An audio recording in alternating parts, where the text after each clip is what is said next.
हमारे देश में चल क्या रहा है बिल्कुल समझ में नहीं आ रहा मेरे को। हम रिलीज़ में जाते हैं तो वहाँ भगदड़ हो जाती है तो मर गए। घूमने फिरने पहाड़ों में चले गए घूमने, वहाँ पे लैंडस्लाइड हो गए तो मर गए। किसी मंदिर में गए, वहाँ भगदड़ हो गई तो मर गए। सीधे सीधे रोड पे जा रहे हैं, कोई बेवकूफ़ आपको उड़ा जाएगा तो मर गए। सबसे ज़्यादा रोड एक्सीडेंट इंडिया में होते हैं। रिसेंट जो एक्सीडेंट हुआ है युवराज मेहता वाला नोएडा में, वो इन सब से टॉप है। वहाँ के नगर निगम की लापरवाही, जो इतना बड़ा गड्ढा में पानी भरने दिया गया। दूसरा, जो एकदम शार्प टर्न था, बिल्कुल बिल्कुल शार्प टर्न, वहाँ पे कुछ भी बैरियर्स ना नहीं थे, उस फिर वो बड़ी लापरवाही। तीसरी, लड़की वो लड़के की जान बहुत आसानी से बच सकती थी, मतलब 2 घंटे तक अपनी गाड़ी पे वो खड़ा रहा।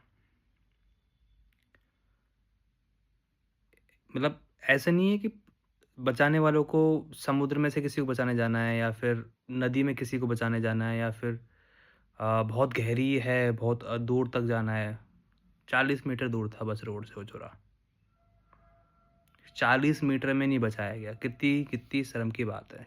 कितनी ये एक थप्पड़ है हर उस सिटीज़न के लिए जो वहाँ पे खड़ा हुआ देख रहा था। मैनेजमेंट मैनेजमेंट के लिए, क्योंकि वो देखो, हालाँकि जान तो जान होती है, भले आम जान हो या फिर एक किसी पैसे वाले की जान हो, लेकिन वो लड़का एक आम इंसान नहीं था। 27 साल का टैकी था, टैक्स भरता था। हमारे देश में कितने टैक्स पेयर हैं आप सब जानते हो। कहाँ पे सेफ हो आप? हमारी एक भी सिटी नहीं है जिसको आप ऐसा बोल सकते हो यहाँ का एयर क्वालिटी इंडेक्स अच्छा है। दिल्ली तो छोड़ दो, कोई भी छोटा शहर ले लो, बड़ा शहर ले लो। मैं जयपुर से हूँ, जयपुर का भी आप हमेशा 100+ ही रहता है। हमारे रोड्स, एक्सप्रेस वे को अगर छोड़ दिया जाए, हाईवेज़ को छोड़ दिया जाए, तो जो सिटी रोड्स होती है वो मोस्टली गंदी रहती है हमारी। हाँ, जो एयरपोर्ट के आसपास की रोड रहेगी हमेशा एकदम टिप टॉप रहेगी। हमारा पानी, जब मैं बच्चा था तो हमने आरओ का नाम भी नहीं सुना था। अभी हर घर में आरओ होना बहुत ज़रूरी है। ज़मीन हमने गंदी कर रखी है। मैं गंगोत्री तक जाके आया हूँ गाड़ी से। रोड अच्छी थी, मैं कोई सरकार ने ये काम तो अच्छा कर रखा है, बट रोड के आसपास जो गंदगी फैला रखी है वो सरकार ने नहीं करी, वो हम जैसे लोगों ने करी है। ट्रेन में जाओ, ट्रेन गंदी मिलती है आपकी। सरकार भी कब तक साफ़ करे भाई? सरकार भी तब साफ़ करेगी ना वो ट्रेन आके, जब वो रुकेगी, बोर्ड होगी, जब जब लोग साफ़ करेंगे ना। गंदगी कौन कर रहा है? ये भी हमने करी है। वंदे भारत पे आए दिन कोई ना कोई पत्थर फेंकता रहता है। तो एक कहावत है, अंधेरी नगरी चौपट राजा। सरकारी, आप भी किस चीज़ को दोष दोगे आप? किस चीज़ को दो, मतलब मेरे पास शब्द ही नहीं है। 2 घंटे तक लड़का खड़ा रहा गाड़ी पे, उसको नहीं बचाया गया। 2 घंटे क्या होते हैं? कोई तुमको समुद्र में नहीं जाना उसको बचाने के लिए, तुमको कोई नदी में नहीं जाना उसको बचाने के लिए, तुमको सिर्फ एक 40 मीटर आगे जाना है। एक क्रेन अगर बड़ी वाली लेके आते तुम लोग, तो वो क्रेन से ही आराम से लटक के आ सकता था। ये तो हालात है। अब फिर बोलते हैं कि ब्रेन ड्रेन हो रहा है, ब्रेन ड्रेन हो रहा है। मैं एक टेक इंसान हूँ, कल मुझे अपॉर्चुनिटी मिलती है यूएस यूरोप की, तो मुझे एक कारण दो कि मैं रुकूँ यहाँ पे। हाँ, है देश से प्यार मेरे को। आप एक कारण तो दो रोकने के लिए हमको। टैकीज़ सबसे ज़्यादा टैक्स दे रहे होंगे मेरे को लगता है हिंदुस्तान में, क्योंकि हमारी सैलरी सीधी अकाउंट में आती है, हम लोग हाथ में तो लेते नहीं है। कोई बिजनेसमैन वगैरह तो फिर भी आराम से टैक्स का थोड़ा बहुत इधर-उधर कर ले, हम तो कर ही नहीं सकते। सबसे ज़्यादा मतलब ब्रेन ड्रेन होता है हमारे मोदी जी बोलते हैं कि ब्रेन ड्रेन, ब्रेन ड्रेन। कैसे रोकोगे आप? आपके टैग ही सुरक्षित नहीं है। वो बंदा जिस गाड़ी, वो 27 साल का लड़का एक कार अफोर्ड कर रहा था 35 15-20 लाख रुपए की, उसको आप नहीं बचा पाए। ये है ना, दुख की बात तो है ये। जो पानी पी रहे हैं वो गंदा है, जो सांस, जो हवा में घूम रहे हैं वो हमारी गंदी है। मेरा एक दोस्त गया था कुछ दिन पहले ऑस्ट्रेलिया घूमने के लिए, बता रहा था कि भाई देखो बहुत तगड़े तगड़े सुंदर सुंदर बीचेज है, पानी साफ दिखता है। पानी साफ हमारे हिंदुस्तान में भी है, सच में। मैं गंगोत्री गया था, गंगोत्री में गंगा नदी बहती है, माँ गंगा नदी, वो उसका पानी मैंने, गंगा नदी का पानी मैंने हाथ लिया था, बिल्कुल क्रिस्टल क्लियर पानी था। लेकिन कहाँ पे था? हर्षिल वैली से थोड़ा सा पहले, अगर आप थोड़ी में जो त्रासदी हुई थी दरहाली विलेज वाली, उससे थोड़ा सा और आगे चलोगे आप, वहाँ पे मैंने एक एक उतरा था मैं, वहाँ पे मैंने पानी को हाथ लिया था, बिल्कुल क्रिस्टल क्लियर पानी था। और मैंने पी के देखा वो पानी, इतना स्वाद था उस पानी के अंदर जो यहाँ पे नहीं है।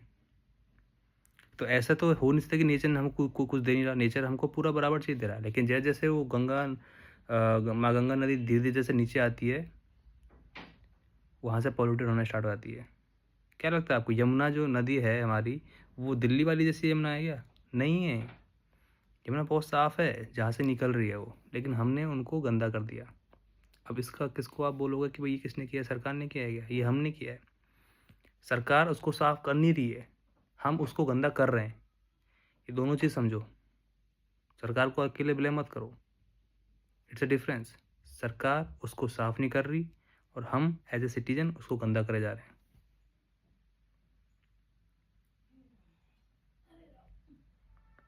ना पानी साफ है, ना समुद्र साफ है, ना हमारे हवा साफ है। कोई कहीं भी मर रहा है, मतलब रैली में गए तो मर गए, मंदिर में भीड़ ज़्यादा हो गई तो भगदड़ में गए तो मर गए, सड़क पे जा रहे हैं कोई भी बेवकूफ़ ट्रक से उड़ा दिया तो मर गए। ट्रक्स रोड्स पे, हाईवेज पे इतनी भीड़ लगी रहती है।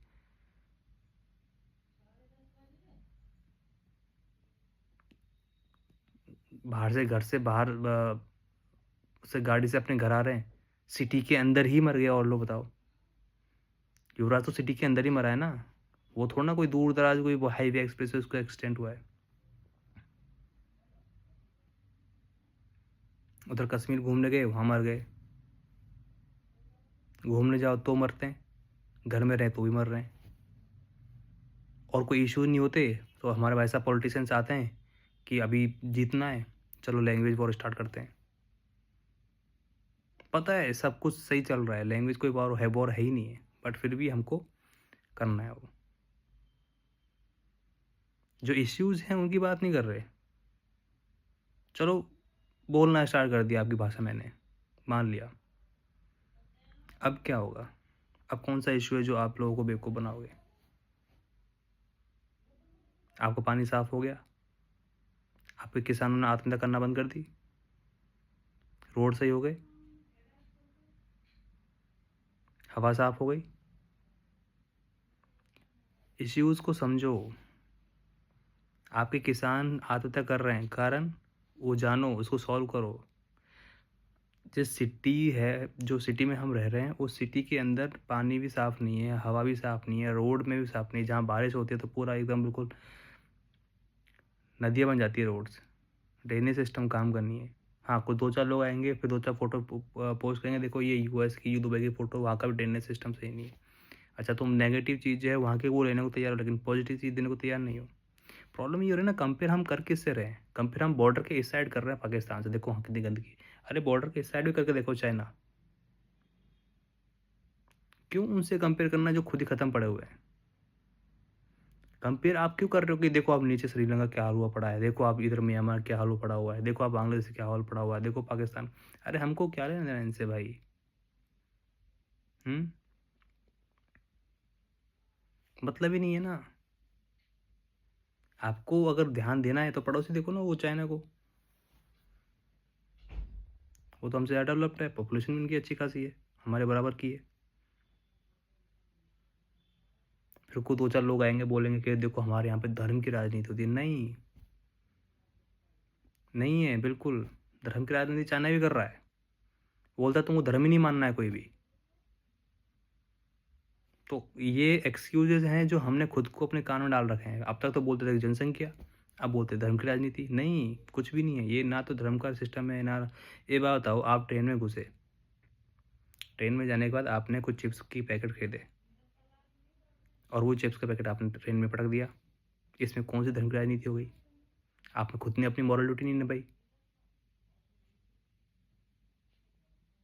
आप जाते हो माँ गंगा में स्नान करने के लिए हरिद्वार, आप दोने जो होते हैं वो प्लास्टिक के दोने आप बहाते हो। अब इसके अंदर कौन सी धर्म की राजनीति हो गई? आप माला बहा सकते हो, चलो ठीक है, माला तो नेचर की दी हुई है, उसी में मिल जाएगी, कोई इश्यू नहीं है। प्लास्टिक कहाँ मिलने वाला है नदी में? फूल वूल तो चलो, जैसे नेचर का पानी नेचर का फूल है, चलो हो जाएगा सेम, कोई इश्यू नहीं है। आपकी नदियों में क्यों प्लास्टिक निकल रहा है? सरकार ने डाला है? ये धर्म की राजनीति वाली सिस्टम, अरे ये आपके काम है, हम सबके काम है ये। मैं सबको बोल रहा हूँ।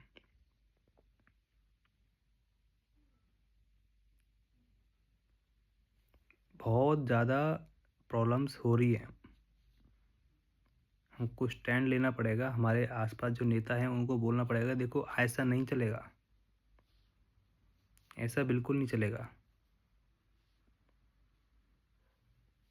मैं जिस एरिया में रहता हूँ, आज से 10 साल पहले भी ऐसा था और अभी भी ऐसा है। इसमें दोनों पार्टीज़ की सरकार आती है। राजस्थान में तो एक एक नंबर आता है सबका, कोई डिफरेंस नहीं है। इस एरिया में कोई भी डिफरेंस नहीं हुआ,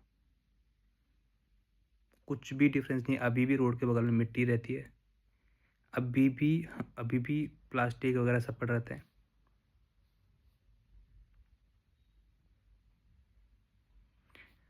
एनीवे, युवराज के साथ जो हुआ बहुत बुरा हुआ। ये काफ़ी परेशान करने वाली न्यूज़ थी। सिंस मैं भी एक टैकी हूँ, इसलिए नहीं बोला कि वो भी एक टैकी था, दुख नहीं था। दुख दुख दोनों को एक ही दुख है, बट जिस कारण से उस बंदे की डेथ हुई है वो बहुत ज़्यादा अनफॉर्चुनेट था। मतलब वो तो कारण ही नहीं था मरने वाला। शहर के अंदर आप 40 फीट की एक पानी इकट्ठे में से किसी इंसान को नहीं बचा सकते, तो आप क्या ही करोगे बताओ? कैसा मैनेजमेंट रहेगा वो? कैसे, क्या सिस्टम रहा होगा वो? दुख इस बात का है मेरे को। 2 करोड़ का फ्लैट, 5 करोड़ का फ्लैट, 10 करोड़ का फ्लैट, अरे क्या, जो जिसमें वो रह रहा है वो टैक्स पेयर है, उन्हीं को बचा नहीं सकते? 5-5 करोड़ के फ्लैट में रहने वाले लोग, 2-2 करोड़ के फ्लैट में रहने वाले लोग मोस्टली आईटी लोग, आईटी इंडस्ट्री से होते हैं ज़्यादातर। और इनमें से कोई एक भी लीगल केस में फंस जाए ना, उसमें इतना भी दम नहीं है कि वो उस लीगल केस से आराम से निकल पाए। आईटी, मैं ऐसा नहीं बोल रहा कि ये कमज़ोर वाली बात है, ये हिंदुस्तान की एक ऐसी कम्युनिटी है जो सीधे काम से काम रखती है, ऑफिस जाती है, घर आती है, किस्त भरती है, थोड़ा एंजॉय करती है। स्पेंड सबसे ज़्यादा यही लोग कर रहे हैं। इनको तुम कभी किसी रैली में दिखाई दोगे? लास्ट टाइम कब देखा कि इंजीनियर ने स्ट्राइक कर दी? बताओ, कभी ऐसा हुआ है कि आईटी इंजीनियर्स ने आके स्ट्राइक करी है? डॉक्टर्स का नाम सुनते हो आप, वकीलों का नाम सुनते हो आप किसी पर्टिकुलर धंधे वालों का नाम सुनते हो जो बिजनेस कर रहे हैं कि भाई इन वालों ने स्ट्राइक कर दी? इवन दो आप जोमेटो वर्कर्स के बारे में सुन लोगे, वो भी स्ट्राइक कर रहे हैं, बट कभी सुना है कि आईटी वर्कर्स इकट्ठे हो गए सब के सब हिंदुस्तान की और उन्होंने स्ट्राइक कर दी? नहीं।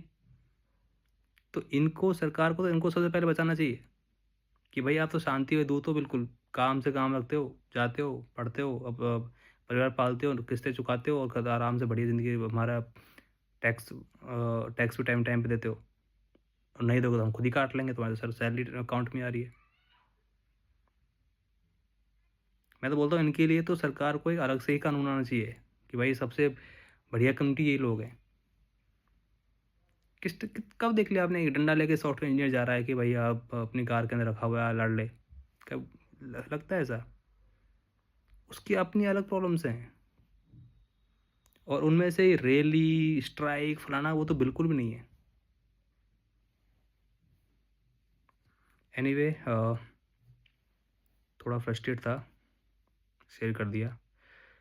मिलते हैं अगली वीडियो में। Bye bye.